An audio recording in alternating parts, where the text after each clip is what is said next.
Consistency is the only way you're going to get up that flight of stairs, baby. Then after you do that, I want you to take each of your goals to get guidance and get still so you can listen to God.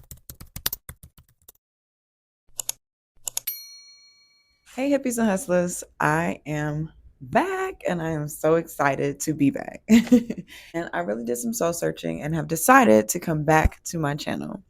And I'm very excited to be back. I'm super excited for this series, the Goal Getter series. And I'm looking forward to connecting to all of my Goal Getter girlies who are setting big goals, have big dreams, and are trying to crush that stuff this year. So without further ado, let me just jump right into it. So my first point is, in order to get your goals, you have to get crystal clear, tongue twister, crystal clear on what it is that you really want.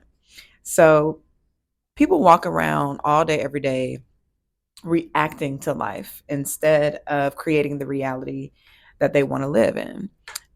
You see it all the time. I mean, any of your friends that complain about hating their jobs or they're living in spaces that they don't really want to live in, it's like they're just reacting to what life is giving them instead of creating the life they want. So you can start right now today by getting extremely clear on what kind of life you want to live. You can get clear today in order to create the life that you want. I've done it. It is 100% possible. And once you get clear on the life you want to live, then you are creating your reality instead of reacting to it. So how do you get clear, right? Okay, that's great. But how do I get clear? Okay, so you have to become an observer for a little while. And I'm sorry if I'm looking down at my notes, but like I prayed very heavily this morning and it really just flowed out. So I know that the words that I'm giving you were given to me from God. So I want to make sure that I'm hitting every point. Okay, I digress. So you have to become an observer for a while. You have to pay attention to the areas in your life that don't feel the best. And I do have some questions for you guys, and I will make sure that I put the actual question on the screen for you. But what are things that make you happy? Okay, so what makes you happy? What do you feel happy when like doing? What makes you light up when you're doing it?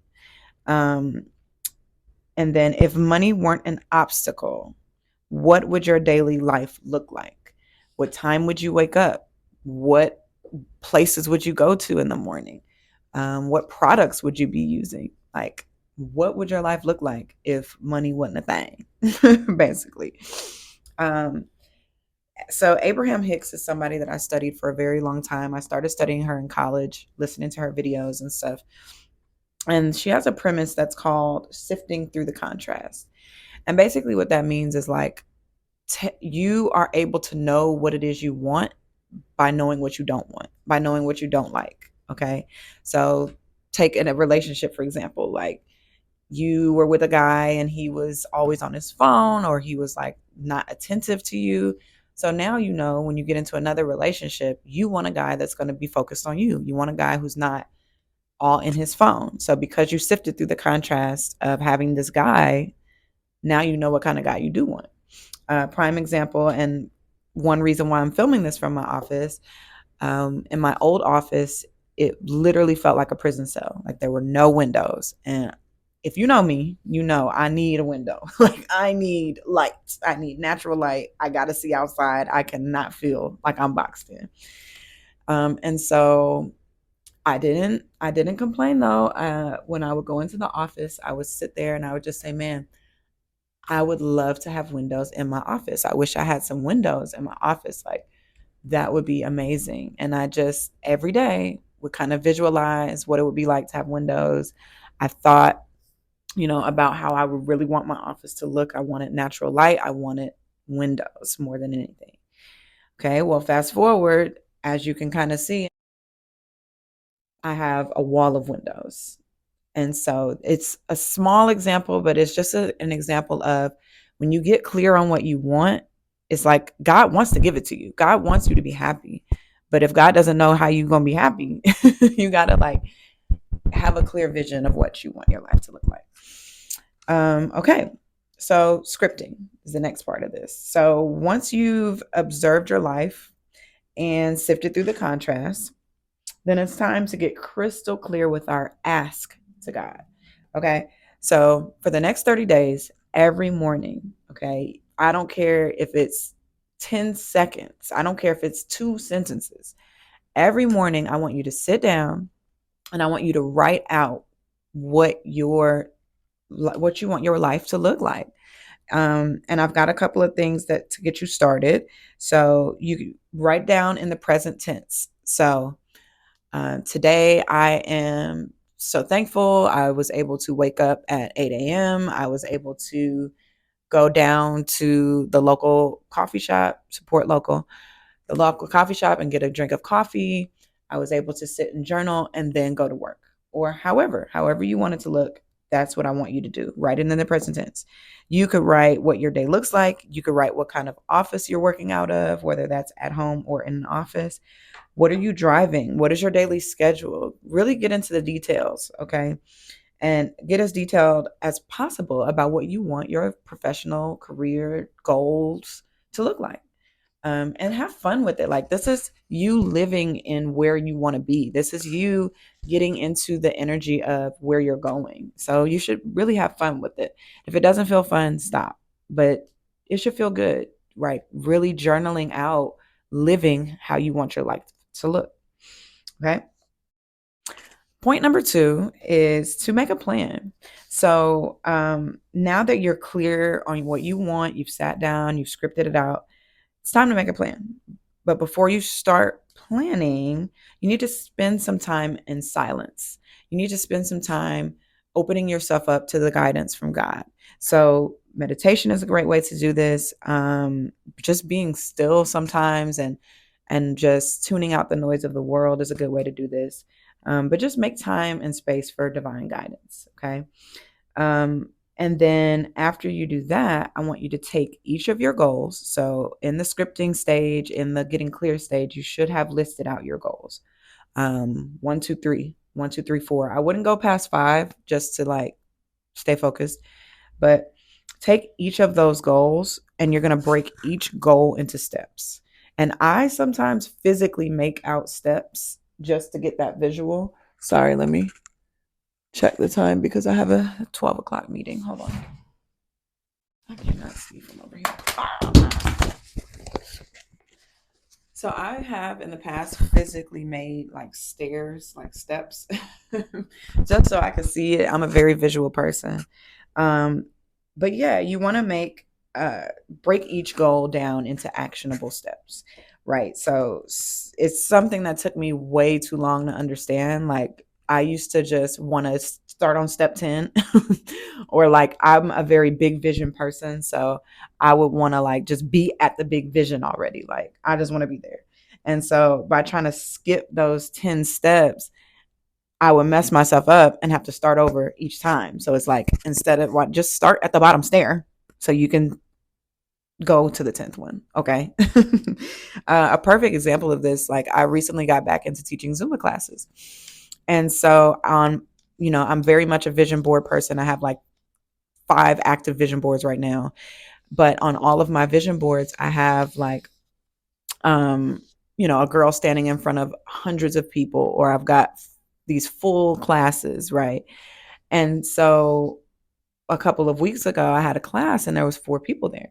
And it's like, okay, well, I've got to start at the class of 4 and make that the best damn class I can make it in order to get to the 100. Like you've got to start at step 1. And so now that I'm starting at step 1 and I'm focusing, it's like I have to make the class as good as I can, and then I have to focus on executing my marketing plan because that's the only way to get there, right?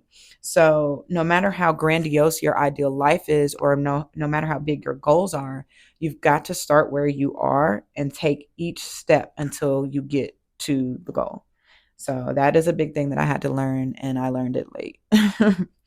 So my final point is to stay open and stay focused. Staying open is something that my husband really helped me with. And he's really helped me put it into practice. There was a building in our city when I first moved here that I was obsessed with. And I wanted it so bad. I could see so clearly a vision for how I wanted it to be, how I wanted my little space at the bottom and living at the top and all these things. Well, that building sold and they have since made it all into apartments, which is so stupid. But, anyways, um, and I just was so devastated. And I was so devastated that it really and I was just so devastated. And I was so devastated that it kind of took me out of my goal. And so, my biggest point with that, he taught me like when you're not open for things to happen organically, when you're not open to guidance and like God's direction, you can really deter your determination. And so, yes, have a vision. Yes, script. Yes, get clear on what you want, but also be open to things coming a little differently than you planned. Like, no, I didn't get that building, but I still wholeheartedly believe that Happy Kids Community is going to have a beautiful facility and it's going to be the facility that is for me. So be open in your vision to have it happen a little differently. It's kind of the point with that. And then stay focused. So, what used to happen to me a lot and still sometimes trips me up is like, I will get impatient. Like I am a very like go go go person. So I'll get impatient and I'll be like, okay, well this isn't working, so let me do something else. Or this isn't working, let me shift and just go a different route. No, girl.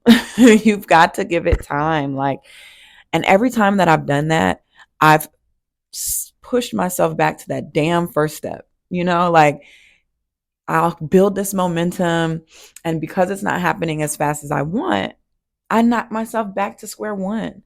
So we're not doing that this year. Okay. My goal getter girlies, we are staying focused and we're staying patient. And so once you make this plan, once you get guidance from God and you're working your plan, just stay on the path. It's going to work out. It's going to happen. Just stay focused and stay on the grind with your plan. One step at a time. Okay. Like for real, this is the biggest thing. But staying focused is how you stay consistent, and consistency is key. It's the only way you're going to get to your goal.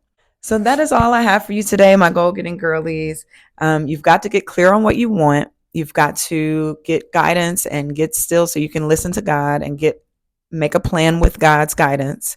And then you've got to stay open for something new or something better or a different way for it to happen. And you've got to stay focused. Staying focused is going to keep you consistent, and consistency is the only way you're going to get up that flight of stairs, baby. If you messed with this message, please share, like, and connect with me in the comments. I'm sorry I'm looking down. I'm going to get more smooth with this, but I just had to get started, okay? For more motivation, mindset coaching, and manifestation, subscribe to this channel and join me every Monday for my Made for Monday segment. All my hustlers and hippies and my goal getting girlies out there, you got this. I'm rooting for you. I love you. And I'm so excited for you to live in your dreams.